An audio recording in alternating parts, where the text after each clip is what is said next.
Continuação do capítulo 1. Harmonia no Espírito Santo. Vimos como a Igreja deve atar o que Deus deseja atar e desatar o que Deus deseja desatar. Como, porém, a Igreja deve realmente fazer isso?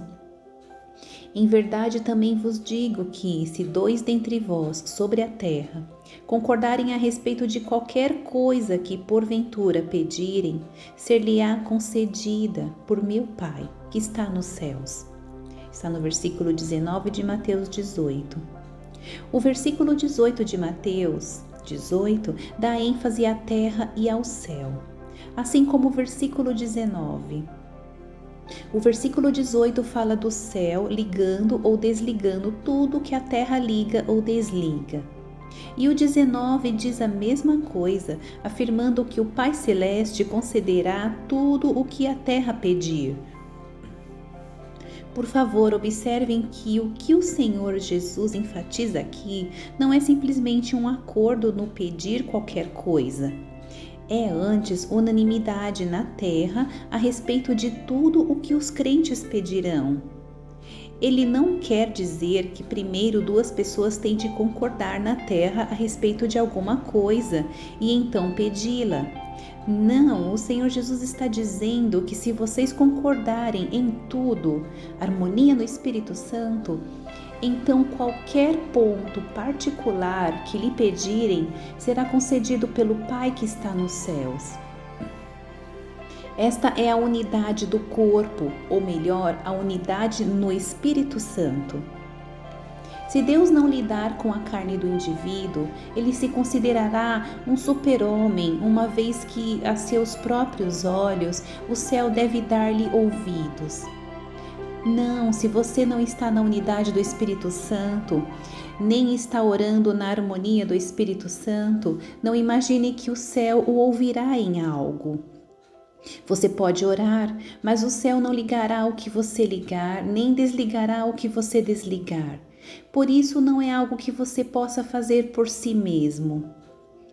Se você pensa que pode fazer isso sozinho, está alimentando um engano, porque o que o Senhor declara é: se dois dentre vós sobre a terra concordarem a respeito de qualquer coisa que porventura pedirem, ser-lhe-ás concedida por meu Pai que está nos céus. Isso significa que, estando dois em harmonia a respeito de todo e qualquer assunto, sendo tão harmoniosos como a música, então qualquer coisa que pedirem ser-lhe-ás concedida pelo Pai Celestial. Para fazer tal oração é preciso que as pessoas que oram estejam sob a influência do Espírito Santo. Isso significa que sou levado por Deus a um ponto em que nego todos os meus desejos e quero somente o que o Senhor quer. Um outro irmão, da mesma forma, é levado pelo Espírito Santo ao ponto de negar todos os seus desejos e querer somente a vontade do Senhor. Ele e eu somos levados a um ponto em que há harmonia tal como a que existe na música. Então tudo o que pedimos, Deus o fará no céu por nós. Não alimentemos a fantasia de que simplesmente concordando a respeito de determinado pedido de oração, sem uma harmonia anterior no Espírito Santo, essa oração será atendida. Não é assim. Pessoas com ideias semelhantes muitas vezes entram em muitos conflitos. Meramente ter o mesmo objetivo não garante ausência de discórdia. Duas pessoas podem desejar pregar o Evangelho e ainda assim brigarem entre si. Duas pessoas podem desejar de todo o coração ajudar aos outros, porém podem voltar-se um contra o outro. Identidade de propósito não significa necessariamente harmonia. Devemos estar cônscios de que não há possibilidade de harmonia na carne. Somente quando nossa vida natural é trabalhada pelo Senhor e começamos a viver no Espírito Santo, eu vivendo em Cristo e você também vivendo em Cristo, teremos harmonia. Então sempre estaremos capacitados a orar de pleno acordo a respeito de determinado assunto.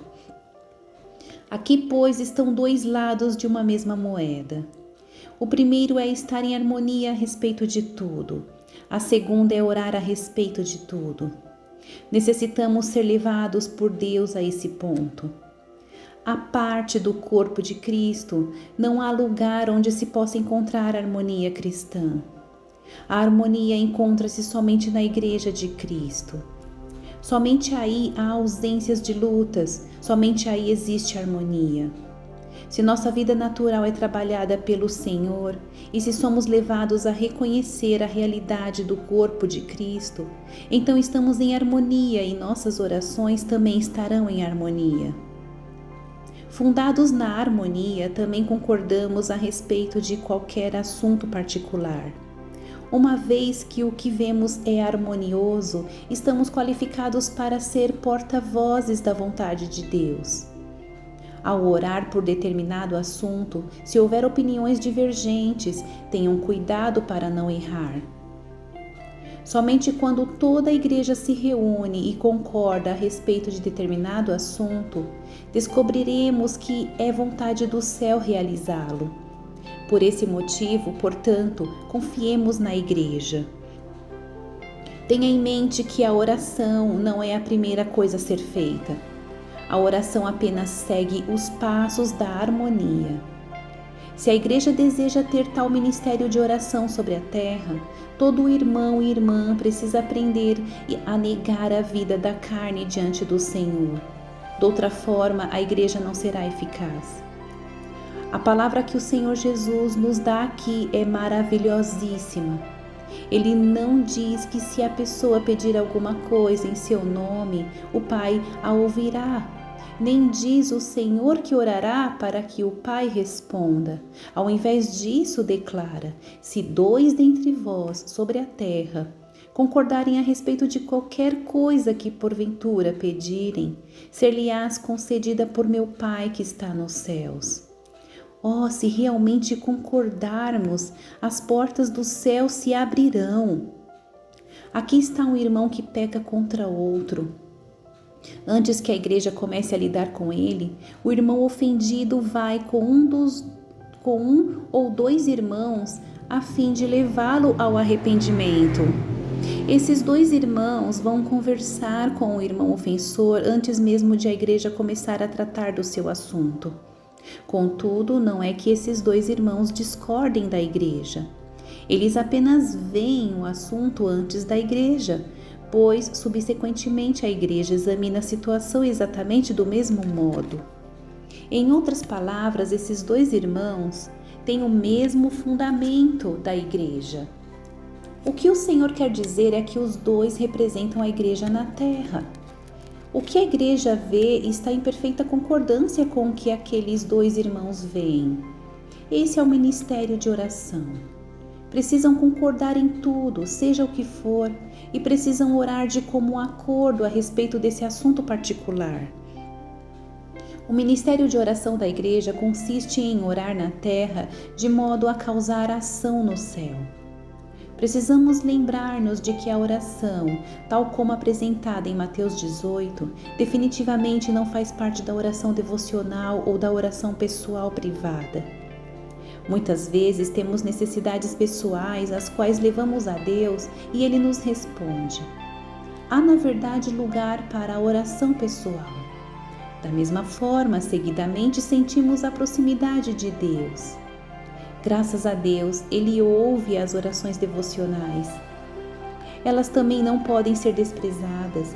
Vamos até ao ponto de reconhecer que se a oração de um irmão ou irmã ficar sem resposta, ou se alguém não sentir a proximidade de Deus, algo está errado. Temos de dar atenção à oração pessoal, bem como à oração devocional. Os crentes novos, em particular, não poderão correr a carreira que lhes está proposta se forem deficientes nas orações pessoal e devocional. Mesmo assim, precisamos compreender que a oração não é apenas para uso pessoal, nem somente para propósitos devocionais. A oração é um ministério, a oração é uma obra. Essa obra sobre a terra é ministério da igreja, bem como o seu trabalho. É responsabilidade da igreja diante de Deus, pois a oração é o escoadouro do céu. Qual é a oração da igreja? Deus deseja fazer certa coisa e a igreja sobre a terra ora a esse respeito, na expectativa de que isso se realize para que se cumpra o propósito de Deus. O ministério da igreja é o ministério do corpo de Cristo, e esse ministério é a oração. Tal oração não é feita nem com objetivos devocionais, nem por necessidades pessoais. É mais para o céu. Agora, o que essa oração, o tipo de oração que temos à nossa frente significa é: eis um homem que perdeu a comunhão devido à sua recusa em ouvir a persuasão de um irmão, ou a advertência de 2 ou 3 outros irmãos, e finalmente o julgamento da igreja. Deus, portanto, desatará um julgamento sobre ele, para que seja considerado como um gentio e cobrador de impostos. Contudo, Deus não agirá imediatamente, mas esperará até que a igreja ore para esse fim, e então fará no céu. Se a igreja tomar a responsabilidade de fazer tal oração sobre a terra, chegará a ocasião em que a vida espiritual do ofensor secará, como se já não tivesse parte com Deus. Deus quer tomar tal atitude, mas espera que a igreja ore.